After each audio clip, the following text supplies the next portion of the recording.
Oh, thank you everybody for your enthusiastic smiles and acknowledgments through your faces this morning. I'm going to say a thank you to Attila for indulging me in playing a nuevo tango. Some of you might know that I, for 8 years, produced a small tango and Latin music festival of mainly concerts, one of my past jobs in the arts. And I'm going to apologize right from the start. The allergies for me have been really irritating me lately, and it's mostly an itchy nose. I took an antihistamine, and I've got Kleenex here, but my apologies ahead of time if I start, rubbing my nose with my fist or look down and take a Kleenex and honk into it. I'll try not to do any of those things. So slide 1. For a long time, I found myself at odds with religious rituals. Yet I long for rituals in my life and at UU services. Admittedly, the rituals in UU don't move me as the ones I've experienced in Anglican, Russian Orthodox, Roman Catholic, Hindu, Taoist, and Jewish churches. Even being in a Christian service in a cathedral or quaint old stone church in the mountains, with rituals sometimes performed in Latin or sing-song English, reaches into a place in me that, well, I'm not quite sure how to reach or affect in a contemporary space. Slide 2. When I came across a book called For Small Creatures Such as We, Rituals for Finding Meaning in Our Unlikely World, and whose author, Sasha Sagan, must be the daughter of the famous scientist and cosmetologist Carl Sagan, I thought, this must have a science angle to it. And I was delighted to find that Sasha Sagan's books talks about the history of rituals, the invention of her own rituals, and the philosophy for living she received from her renowned parents. She was raised with their, Carl Sagan, a biologist, and Druin's science-based approach to living, loving each other, and a way of seeing magic and wonder in the world. 3 slides, please. Art, beauty, and awe of the natural world are constants in my daily life. Art seems to be my purpose in life, my mental health boost, intellectual escape, and diversion from thinking about things I have no control over, especially on the boring parts of a long drive or standing in a queue. I imagine making art from my surroundings during these boring times. Slides. 3 more. So ritual without art hasn't connected with me well. It doesn't grab me, not like architectural religious structures with ornate decoration, beautiful lighting, ornately costumed priests, and reverential music. Old stone structures both create in me the awe of the craftsmanship and the devotion of the religious. On my return trip from Baja California Sur, Mexico this spring, I made a sightseeing side trip to a mission I'd heard was both beautiful and a wonderful drive. An hour's travel on a narrow, winding, but fortunately paved roads. Many of the back roads in Mexico are, pretty well all of them are gravel with washboard. I climbed high into the mountains off the Sea of Cortez. The road follows along the stream that feeds a number of mountain desert oases before bringing the traveler to a tiny village around the Catholic Church of San Javier. And we're just started inside San Javier now. 3 more slides. The mission was founded in 1598, and the church was built in 1645 to 56. People from all over Baja return December 2nd every year for a ritual to celebrate this most beautiful of all missions in Baja California, Mexico. This part of Mexico was settled much later than the mainlands of Mexico, the desert climate being a very harsh place to live. The indigenous people of Baja taught the Catholic priests how to live in the desert, not only showed them how to feed themselves when they were starving, but cooked feasts of indigenous plants of a local plant in coal-lined pits for their religious celebrations or when other priests and bishops visited. And I was in the middle of marveling about this mountain oasis mission and the history I know of the area filters into my thoughts and begins to rub unconstantly with my present reverie. Slide. Often the indigenous people were treated very poorly. In the case of San Ignacio Mission, in the date palm oasis, a couple of hundred kilometers just north of San Javier and just off the road, the people living there and farming there for eons abandoned it because of the horrendous treatment of the mission's priest, and they would not return. Religion that uses and ritual that uses art made by craftsmanship and artists who were not acknowledged in name or by fair payment for their work, were not treated as equals and were used like most people of their time in a system of power and hierarchy to pacify the masses, is abhorrent to me. Faith or belief in a supreme being through interpretation of texts handed down through many translations and centuries of evolving traditions based on a hierarchical system of divine rights and centuries old, I missed my senses there, evolving traditions makes me very uncomfortable. Where does this leave me, the artist? In a time when churches can no longer afford to build great artistic structures for gathering, let alone and finance the upkeep of old buildings of worship. I've been a witness to the Christmas Eve service at an old Catholic church in Quebec, the wedding of friends in a Russian Orthodox church in Ottawa, the funeral of my grandmother in the little stone church in Banff. I've observed the chanting of yellow silk embroidered robes of priests in a Taoist wedding and a Taoist service to bring into alignment the world. And I've enjoyed the concert of a Jewish friend in the shul right here in Victoria. In spite of my discomfort, I am fully in support of the Canadian laws that give us the right to worship our religion of our choice in the way we choose. Slide. Sasha Sagan reads, I don't think faith is a requirement to see a world full of provable miracles and profound meaning. In a way, it's really science that's inspiring ritual all along. Beneath the specifics of our beliefs, sacred texts, origin stories, and dogmas, we humans have been celebrating the same two things since the dawn of time, astronomy and biology. The changing of the seasons, the long summer days, the harvest, the endless winter nights, and the blossoming of spring are all byproducts of how the Earth orbits the sun. The phases of the moon, which have dictated the timings of rituals since the dawn of civilization, are the result of how the moon orbits us. Birth, puberty, reproduction, and death are biological processes of being human. Throughout our history, there have been miracles, for a lack of a better word, that have given us meanings.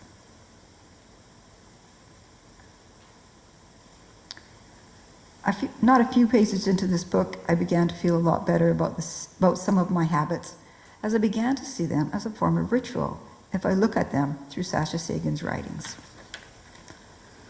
Slides, 2 more. The most apparent and time-consuming ritual I have is noticing each year how early or late the fall comes.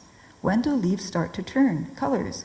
And when do they drop off the trees? And at what temperature this year and precipitation and overcast skies will cause this to happen?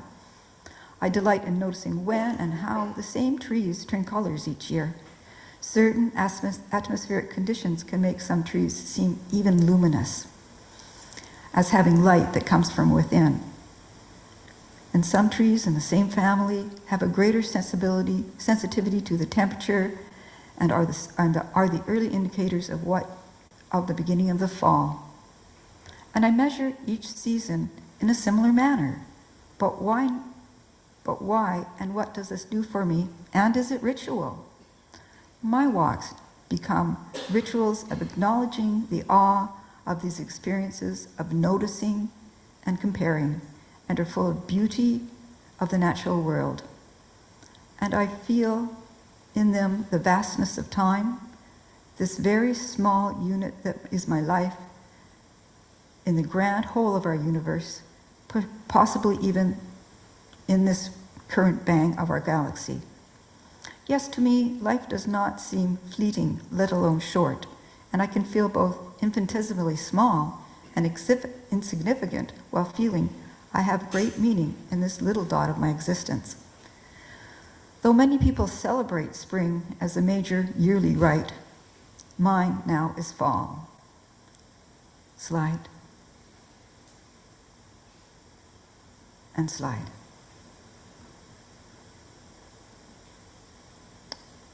And one more slide.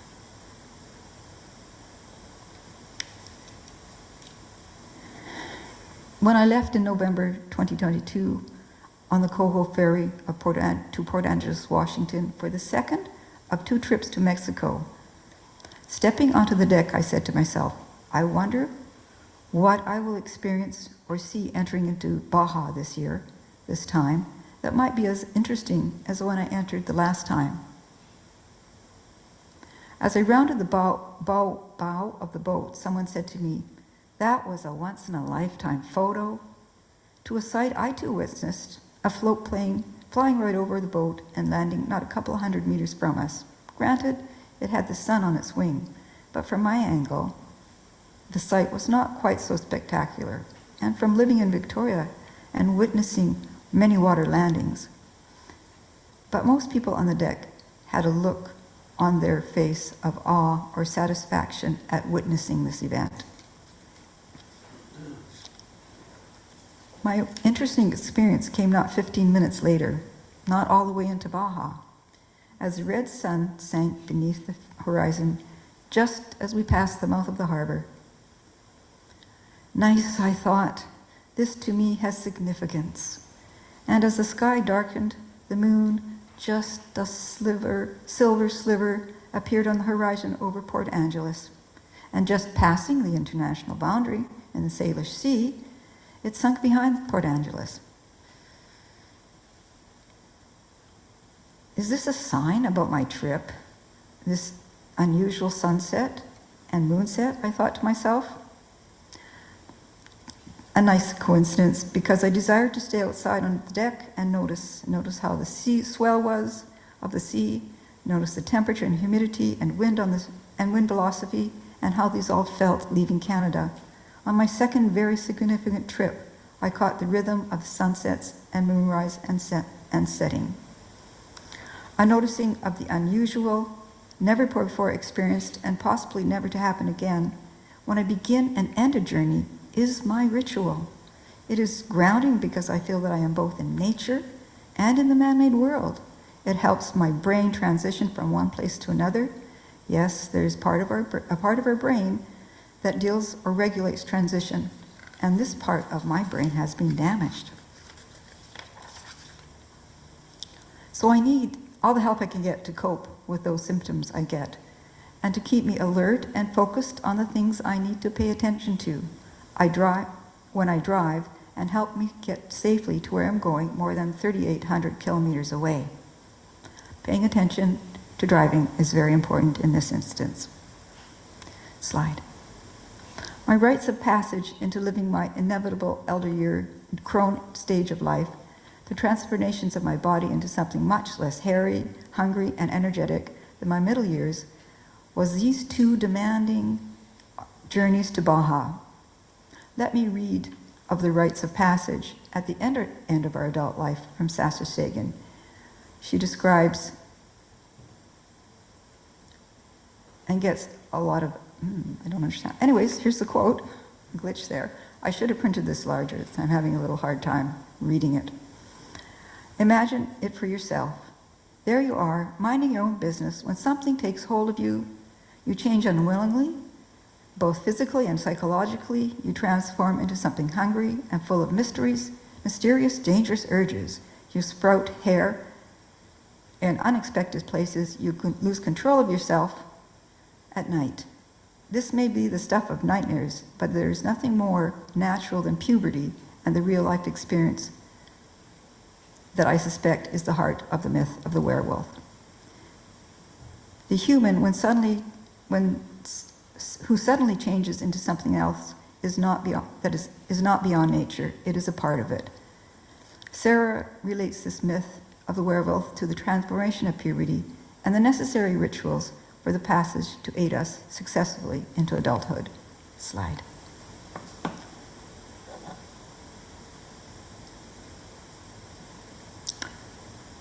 With more awareness of ritual, I began living at Espacio Amor, Space of Love, in Baja, Mexico, where my journey from Vancouver Island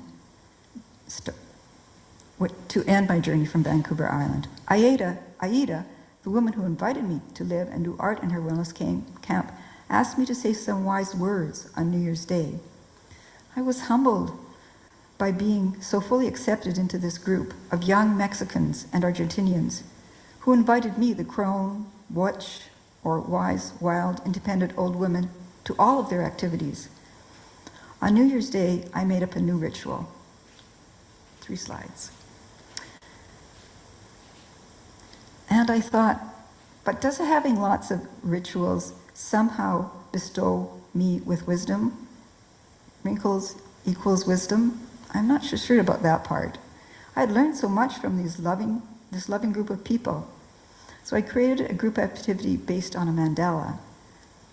A tired and hungover group met me the next morning around 10:30 a.m. New Year's Day at the fire pit for the New Year's ritual I had devised. I raked concentric circles around the pit to be used as guidelines for each person to walk a pattern in the sand, well, dust actually up where that is because we're not on the beach, that is uniquely them. I wanted to do it in the sand on the beach, but being pretty hungover, they didn't want to do the walk down there. And as I walked to think about the last 7 days we had spent together preparing food, making music, or just making merry, getting to know each other better as we participated in community, making in a way we would not ever exactly again in our lives experience. I related how living with them for me is not just a treasured memory, but something that changed me and I will carry into the last part of my life. After each person finished their steps or mark making, I acknowledged to him or her their contribution to the mandala. From the first person to add their footsteps at the center being the leader, to the person completing the outside protective ring, doing the most work by covering the most ground. The unique ways of mark making or dancing or jumping over everyone's rings to weave together the contribution of all and the joy we felt. We left feeling grounded and happy despite being tired, and I left this ritual for Aida to use on New Year's Eve.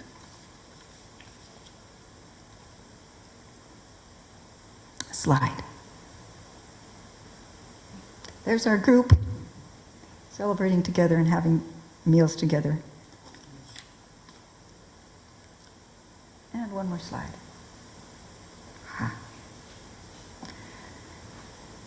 So January and February, I experienced a very bad sinus cold from the windy weather where I lived at Playa Los Cerritos. I created a ritual that started as non-religious. I created a ritual that started as a non-religious, non-spiritual ritual. I needed to modify and restrict my foods and activities to get better. A final result of not improving would be to abandon my journey, my camper van in Baja, and fly home. So each morning after the ritual of making my bed, making ginger tea, and doing a little Tai Chi, as I waited for the water to boil, and then going for a short walk in the surrounding cactus forest. Slide. I settled into my van to rip off strips of fabric from indigo dyed scarf I made and braid them into a wristband. Wristbands, scarves, my model, Deborah, who lives at Espacio Amor. While I did this, I focused on going about my days and activities in a meditative manner and preparing my daily meals in the outdoor kitchen as if they were all rituals. I got through those few weeks. It helped me a lot. I avoided getting much worse, but I eventually booked into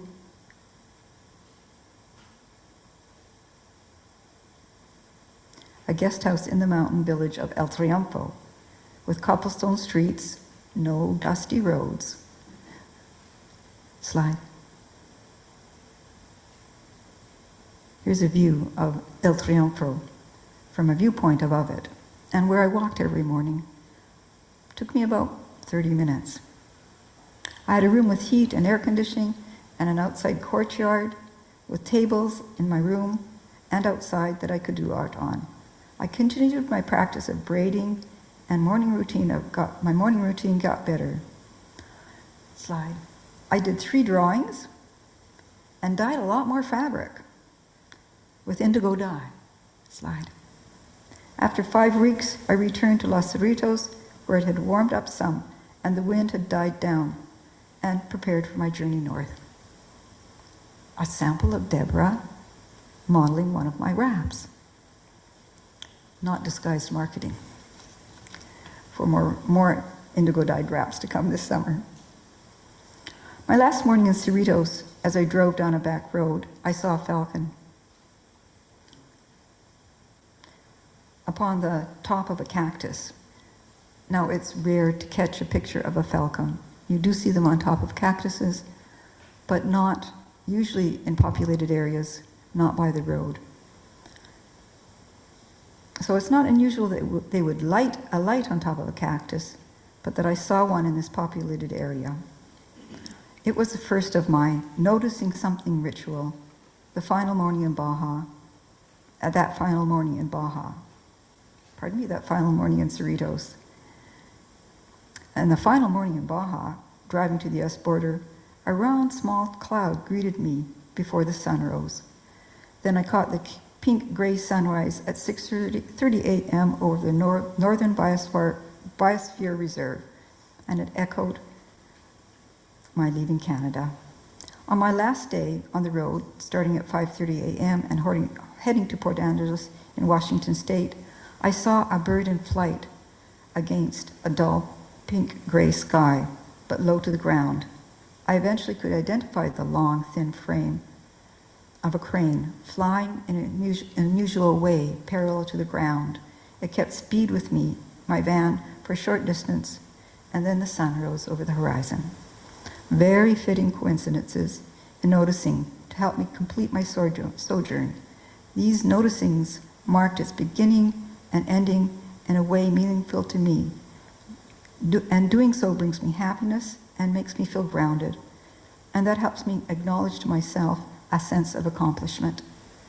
I felt I had completed my journey as I pulled into the ferry and I let go of noticing. I arrived safely and with no accident. Perhaps this is a secular ritual, but it brings a sacred element into my life. Slide.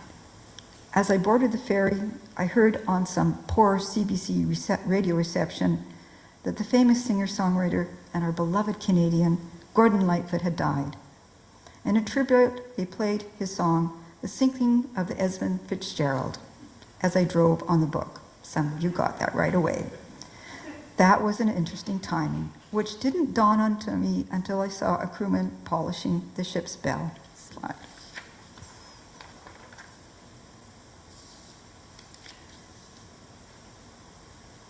And slide. I will come back now to Sasha Sagan's book. My parents taught me nature, as revealed by science, was a source of great stirring pleasure. Logic, evidence, and proof did not detract from the feeling that something was transcendent. Quite the opposite. It was the same source of its magnificence. That the people, provable, tangible, verifiable things were sacred. That sometimes the astonishing ideas are clearly profound, but when they get labeled as facts, we lose sight of their beauty. Slides. I find I can easily be awed by our knowledge of the universe and the technology resulting from it, but beauty is the closest to the sacred for me. A number of years ago, I sought to create at will the experience of beauty other than from the natural world, which I so easily and readily experienced it in. I was trying to replicate the amazing experience of beauty and peace which I had when I was with my mother just after she died. I thought this experience must also come from being in human activity. And when I reached into myself for that place that the grand architecture of religious buildings have such an easy pathway to, I found it in a busy eating establishment among the noisy clatter of dishes against spoken Mandarin in a Chinese restaurant I had visited the next day after she died. And very recently, in a tired, hungover group of Latinos. And in the parting gift of beautiful flowers for my adopted grandson, Felix, and his father, Pablo. I kept them on the dash of my car. They reminded me to feel thankful for all I learned and gained on my trip, and that I made it safely thus far. I hope you will join me for the forum where I would like to hear about your favorite rituals, what they do for you, and perhaps how you came to create them.